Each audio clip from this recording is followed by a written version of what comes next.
নমস্কার আমার প্রিয় বন্ধুরা, আশা করি ভালো আছেন। স্টোরি ইন 003 এর 36তম এপিসোডে সবাইকে স্বাগত।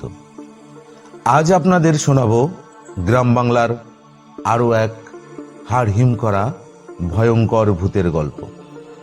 গল্পটি ভালো উপভোগ করবার জন্য কানে হেডফোন লাগিয়ে ঘরের লাইটগুলি সব বন্ধ করে দিন। শুরু করছি আজকের ভয়ঙ্কর ভূতের গল্প, দুঃস্বপ্ন। গল্প পাঠে আমি আপনাদের প্রকাশ, অন্যান্য চরিত্রে পপি, ব্যবস্থাপনায় তিতলি। গল্প শোনার পর যদি ভালো লাগে তবে আমার চ্যানেলটি সাবস্ক্রাইব করে আমার পাশে থাকুন, কমেন্ট ও শেয়ার করতে ভুলবেন না। শুরু করছি আজকের গল্প, দুঃস্বপ্ন।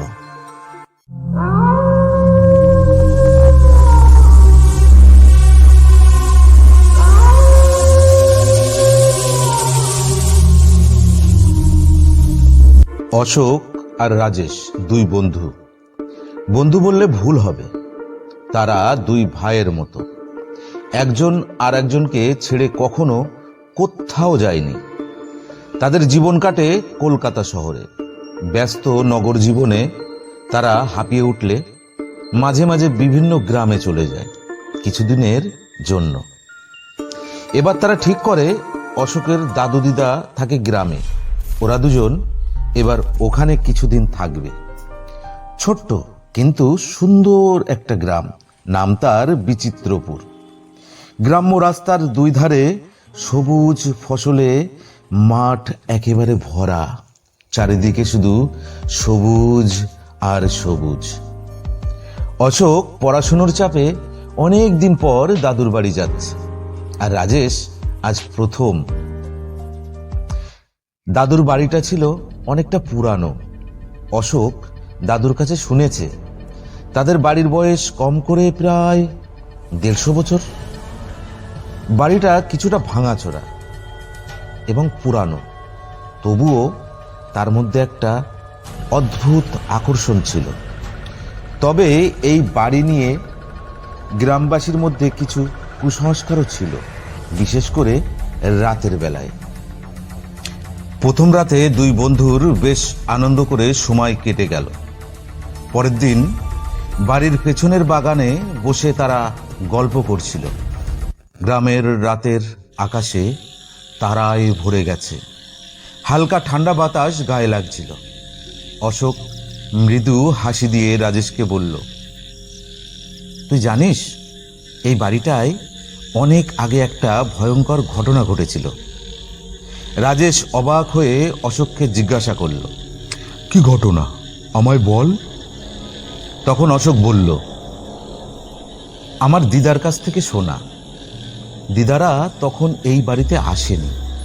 এই বাড়ির মালিক ছিল খুব নিষ্ঠুর প্রকৃতির। এই বাড়িতে একটা কাজের মেয়ে ছিল, মালতী। আমরা বাগানের যেখানে বসে আছি এখানে সেই মালতীকে নির্মমভাবে হত্যা করা হয়েছিল। মালতীর মৃত্যুর কয়েকদিন পরে বাড়ির মালিককে বাড়ির উঠানে মৃত অবস্থায় পাওয়া যায়। গ্রামবাসীদের ধারণা মালতীর আত্মা তাকে হত্যা করেছিল। গ্রামবাসীরা আরো বলে মালতীর আত্মা নাকি এখনো এই বাড়ির আশেপাশে ঘোরাফেরা করে।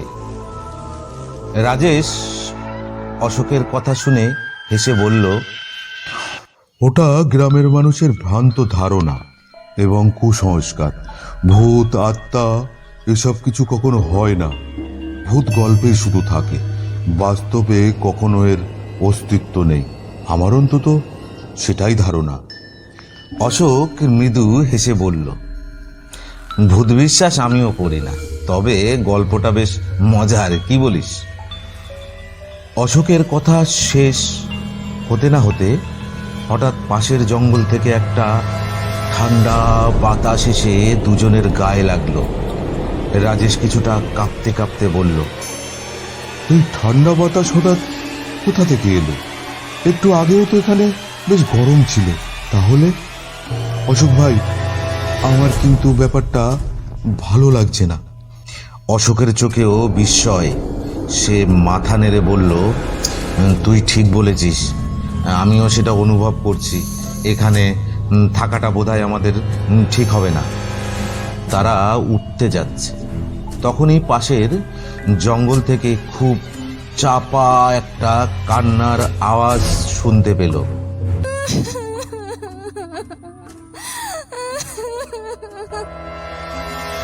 প্রথমে তারা দুজনেই ব্যাপারটা গুরুত্ব দিল না। তারা ভেবেছিল হয়তো কোনো বন্য প্রাণী, কিন্তু আওয়াজটা ক্রমশ বাড়তে থাকলো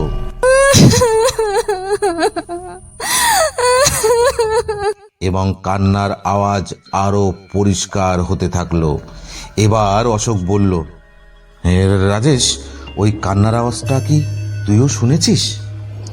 রাজেশ কিছু সময় চুপ করে থেকে তারপর ফিসফিস করে অশোককে বলল, হ্যাঁ পাচ্ছি, মনে হচ্ছে আওয়াজটা খুব কাছ থেকে আসছে।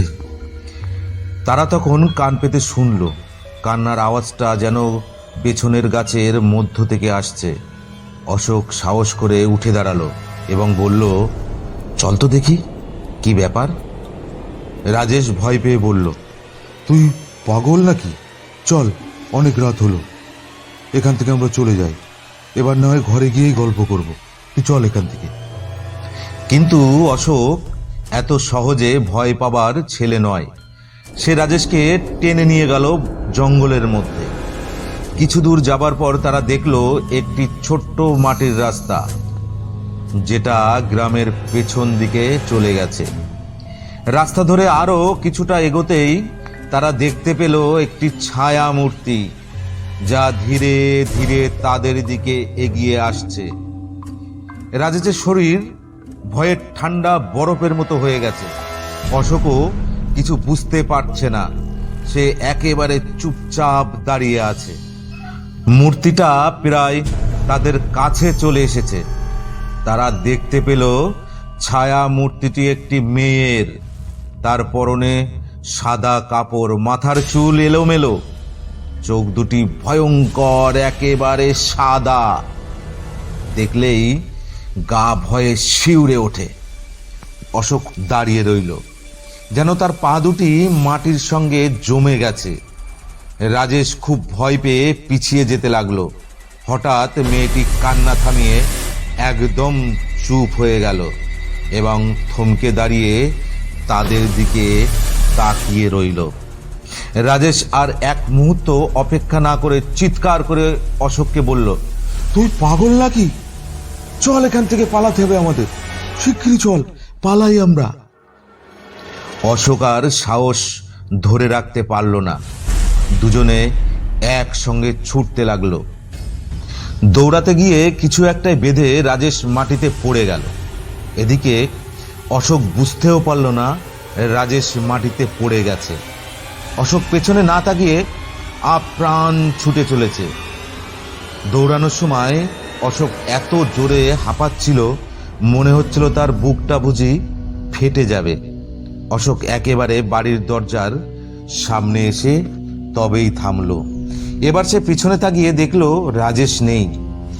এক অজানা আতঙ্কে অশোকের বুকটা কেঁপে উঠল।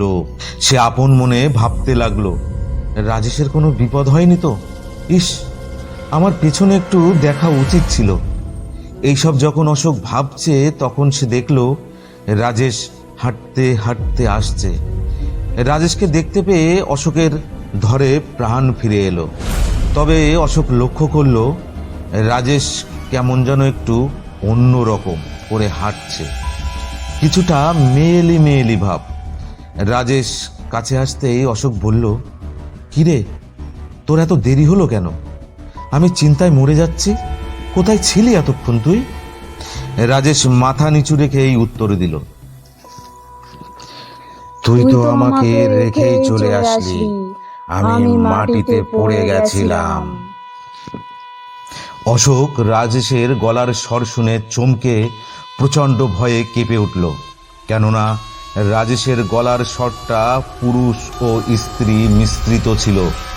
অশোক কিছু বুঝে ওঠার আগেই রাজেশ ঘরের মধ্যে ঢুকে গেল।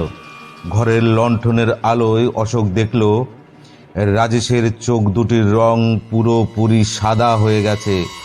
রাজেশের দিকে তাকালে বোঝা যাচ্ছে এ ঠিক রাজেশ নয়, রাজেশের রূপ ধরে অন্য কেউ।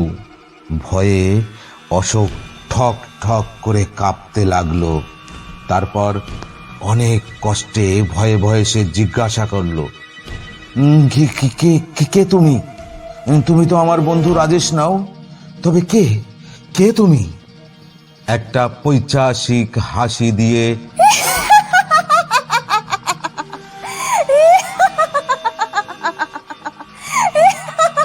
পুরুষ স্ত্রী মেশানো গলায় রাজেশ বলে উঠল, আমি মালতী, এই বাড়ি আমার।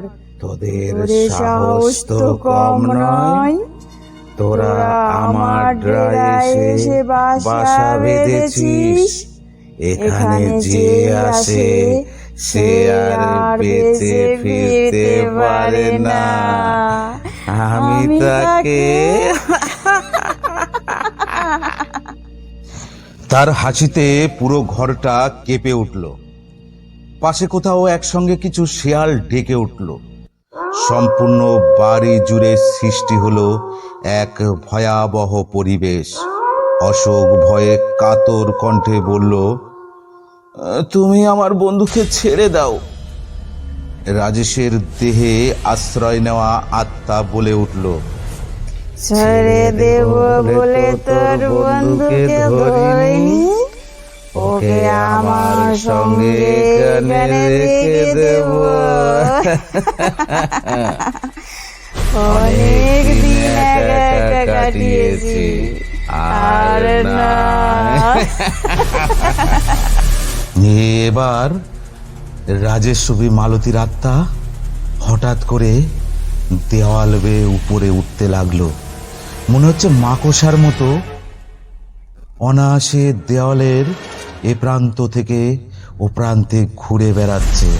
মনে হচ্ছে সে যেন মাটিতে ঘোরাফেরা করছে, অথচ সে দেওয়ালে চলাচল করছে। এবার সে আস্তে আস্তে সিলিংয়ের কাছে চলে আসলো এবং সেখান থেকে সজোরে রাজেশকে নিচে ফেলে দিল। রাজেশের মাথা প্রচণ্ডভাবে ফেটে রক্তে ঘরের মেঝে পুরো লাল হয়ে ভিজে গেল। রাজেশ একবার অশোকের দিকে করুণভাবে তাকিয়ে ঢলে পড়ল মৃত্যুর দেশে। রাজেশের দেহে থেকে মালতীর আত্মা বাইরে বেরিয়ে একটা অট্ট হাসি দিয়ে বলল,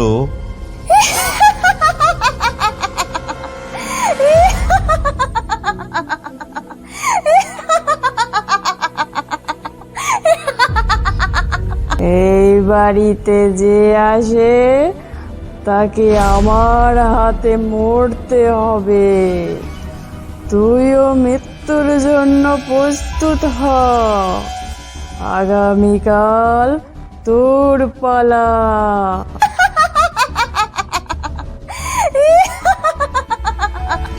অশোক দেখলো মালতীর দরজা দিয়ে বাইরে চলে যাচ্ছে। রাজেশের মৃতদেহ বুকে জড়িয়ে চিৎকার করে বলে উঠল, পারলাম না বন্ধু, তোকে বাঁচাতে পারলাম না। তোর বাড়িতে আমি কি করে মুখ দেখাবো, কি বলবো তোর মাকে? এই কথা বলে অশোক হাউ হাউ করে কাঁদতে লাগলো।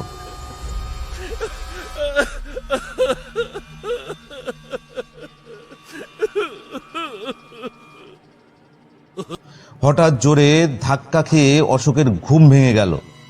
দেখে সে বিছানায় শুয়ে আছে। পাশে তার বন্ধু রাজেশ। সে রাজেশকে জড়িয়ে ধরে বলল, তুই ঠিক আছিস তো? রাজেশ, রাজেশ তুই ঠিক আছিস? অশোকের কথা শুনে রাজেশ বলল, আমার কথা ছাড়, আগে তুই বল, ঘুমিয়ে ঘুমিয়ে কাঁদছিলি কেন? আর দুপুরে আমাদের বিচিত্রপুর যাবার কথা, তোর বোধহয় মনে নেই। নে তাড়াতাড়ি ওঠ, আমাদের বেরোতে হবে, না হলে বিচিত্রপুর পৌঁছতে আমাদের অনেক রাত হয়ে যাবে। রাজেশের কথা শুনে অশোক বলল, ঘুমের মধ্যে কেন কাঁদছিলাম সেটা পরে শুনবি। আপাতত দাদুর বাড়ি যাওয়া হচ্ছে না, আমার ভালো লাগছে না। তার থেকে চল আমরা কয়েকদিনের জন্য পুরী থেকে ঘুরে আসি। দুই বন্ধু হাসতে হাসতে ঘর থেকে চা খাবার উদ্দেশ্যে চায়ের দোকানের দিকে রওনা দিল।